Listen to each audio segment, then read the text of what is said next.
ETF index mutual funds నేర్చుకుని stock మార్కెట్లో రాణించాలనుకుంటున్నారా? వెంటనే ఈ నెంబర్కి కాల్ చేయండి. నమస్తే రమ్మగారు. నమస్తే జీ. ఏదైనా మంచి కథ చెప్పండి. అమాయకుల కథ చెప్తామా? ఒక ఊళ్ళో పల్లెటూరు మున్సపు గారు భలే గట్టివాడట, చాలా గట్టివాడు, మంచి కోపిష్టివాడు. అయితే సరే, ఇక అలాంటి వాళ్ళు ఉన్నప్పుడు, గ్రామాధికారులుగా ఉన్నప్పుడు కొంచెం జనాలు భయపడతారు కదా. అయితే ఆ ఊళ్ళో మామూలు కులవృత్తుల వాళ్ళు, కమ్మరి వాళ్ళు, మేదరి వాళ్ళు, కుమ్మర్లు, ఒక్కొక్క కుటుంబం ఉంది.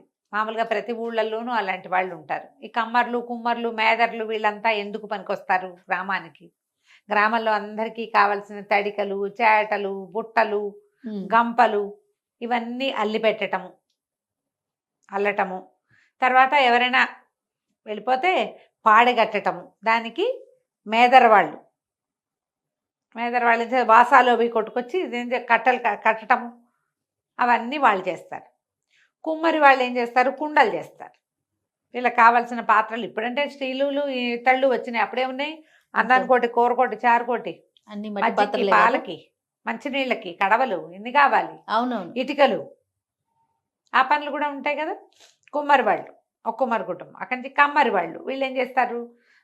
ఇనప సామాన్లు చేస్తారు. చాకులు, కత్తులు, కటార్లు, నాగళ్ళు, కక్కు కొట్టటాలు, పీడిపోతే కొత్త పీడి వేసి పెట్టటాలు, ఇలాంటి పనులన్నీ కమ్మర్లు. బళ్ళకి ఇరుసు కట్టటము, బళ్ళకి ఇరుసులు కావాలి కదా, అదే పట్టి వేస్తారు చక్రాలకి, ఆ పనులన్నిటికీ బండి చక్రాలు కొట్టి పెట్టడం, వాటన్నిటికీ వీళ్ళు. అయితే నడుస్తోంది. ఒకనాడు ఏమైందట, ఈ కమ్మరి పని చేసే మేదర పని చేసే బుచ్చయ్య ఊరెళ్ళేసరికల్లా, ఆ రోజు వాళ్ళు మధ్యాహ్నం ఎప్పుడో బయలుదేరి వెళ్ళాడు, రాత్రికి రాల, మర్నాడు కూడా లేదు. తెల్లవారేసరికల్లా ఆ ఊళ్ళో ఒక పెద్ద మోతుబరి గారి తల్లి చచ్చిపోయింది, ముసలావిడ.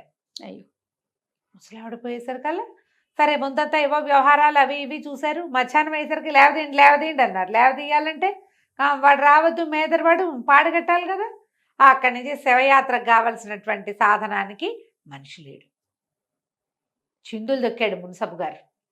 హాత్తేరి, ఇంత పని చేస్తాడా, ఇట్టా ఊరెళ్ళిపోతాడా, ఇప్పుడు ఎట్టా అంటే మధ్యాహ్నం నుంచి సాయంత్రం దాకా ప్రయత్నం చేసి పక్క ఊళ్ళో ఒక మేదర్ని ఎవరినో పట్టుకొచ్చి వాడితోటి కట్టించుకుని ఏదో చేశారు. కుమ్మరి వాళ్ళు ఊళ్ళోనే ఉన్నారు, కుండ కావాలి కదా. అవునవును, ఈ పట్టుకెళ్ళడానికి, నిప్పు పట్టుకెళ్ళడానికి కావాలి, మళ్ళీ అక్కడేదో అవసరపడుతుంది, వ్యవహారాలు చాలా ఉన్నాయి. సరే, దాంతో మర్నాడు మూడో రోజు పొద్దున వచ్చినటువంటి ఆ మేదర్ బుచ్చయ్యని మున్సబు గారు చెడతిట్టిపోసాడు.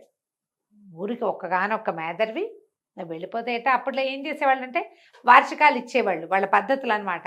మోతుబర్లంతా సంవత్సరానికి 10 బస్తాలు వీళ్ళకి ఇచ్చేయటం. వాళ్ళ ఇంట్లో ఎవరన్నా ఉన్నా పోయినా అలాంటి లెక్కే ఉండదు. ఈ పనుల వాళ్ళ కులవృత్తుల వాళ్ళకి మోతుబర్లంతా కేజీ బస్తాలు ఇచ్చేయటం. చాకళ్ళకు కూడా అలాగే ఇచ్చేవాళ్ళు. అక్కడి నుంచి చిన్న చిన్న కుటుంబాల వాళ్ళు ఉంటారు కదా, వాళ్ళు ఇన్ని కుంచాలని, వడ్లని, అవని ఇవని చేయటం. రోజు అన్నం పెట్టే కుటుంబాలు కొన్ని, మజ్జిగ పోసే కుటుంబాలు కొన్ని, గొల్లలు మజ్జిగలు పోయటాలు, అట్లాంటి పద్ధతులు ఉండేవి. వాళ్ళ కుటుంబాలకు పోషణ వీళ్ళే. ఓకే, ఆగంచి తెగ తిట్టాడు, తిట్టిపోసాడు. ఈసారి కనుక నువ్వు ఇట్లా చెప్పా పెట్టకుండా ఊరెళ్ళిపోయావంటే చూసుకో, నీ వార్షికం కోసేస్తాం ఇంకా అని కేకలేశాడు. కొన్ని రోజులు గడిచిపోయాయి. కొన్నాళ్ళు అయిన తర్వాత ఒకరోజు మేదర బుచ్చయ్యకి, కుమ్మరి రంగడికి, వీళ్ళిద్దరికి పట్నం వెళ్ళే పని పడి, ఇప్పుడు భయం పట్టుకుంది. పుసుకుని ఊరు దాటేమనుకో, ఎవరికైనా ఏదైనా అయితే ఏం చెయ్యాలి బాగా ఆలోచించుకున్నారు ఇద్దరు. ఎల్లుండి ఊరెళ్ళాలి. సరేలేరా, ఓ పని చేద్దాము. ఊరెళ్ళే ముందు 4 మోతుబర్ల ఇళ్ళు ఉన్నాయి. తలా ఒక ఇంటి ముందు ఒక 2 పాడలు సిద్ధం చేసి, తలా 4 కుండలు, 2 కుండలు పెట్టేసేసామంటే వచ్చేదాకా పని గడుపుకుంటారు, ఒకవేళ మనం లేకపోయినా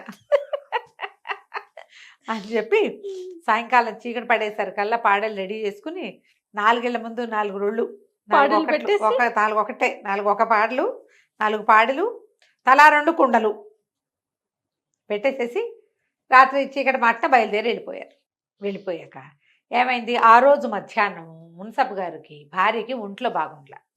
ఆయనకి పై ఊళ్ళో ఆయన మేనత్త మనవరాలదో ఎవరిదో వివాహం ఉంటే అది చూసుకుని చూసుకుని వైద్యుడిని ఒకరిని వెంబడి పెట్టుకొస్తాను, ఒంటో బాగుండలేదు అన్నాడు. సరే ఊరు నుంచి తెచ్చుకోవాలి వైద్యుడిని. ఈయనేమో మధ్యాహ్నమే వెళ్ళిపోయాడు, ఆయనకి తెలియదు ఈ పాడల వ్యవహారం. ఆయన ఏం చేశాడు, రాత్రికి బాగా చీకటి పడ్డాక వీళ్ళిద్దరు వెళ్ళిపోయినాక బండి వేసుకొచ్చాడు. ఆ రోజుల్లో ఏముంది, ఒంటెద్దు బళ్ళు లేదా ఒంటి గుర్రబళ్ళు ఉండేవి, జట్కాలు ఉండేవి, దీపం వెలుగులో రోడ్ల మీదకి వచ్చేసేవి. ఆయన వైద్యుడిని కూడా వెంబడి పెట్టుకొచ్చాడు. ఈయన మున్సబ గారు తన వాకిట్లో దిగంగానే వాకిట్లో పాడి కనపడింది. వెళ్ళిపోయాడు ఆయన. ఆవిడ అయిపోయింది, మధ్యాహ్నం ఒంటో బాగుండ్లా, వైద్యుని తెచ్చేసరికి పెళ్ళాం వెళ్ళిపోయింది, వాకిట్లో ఎవరు లేరు.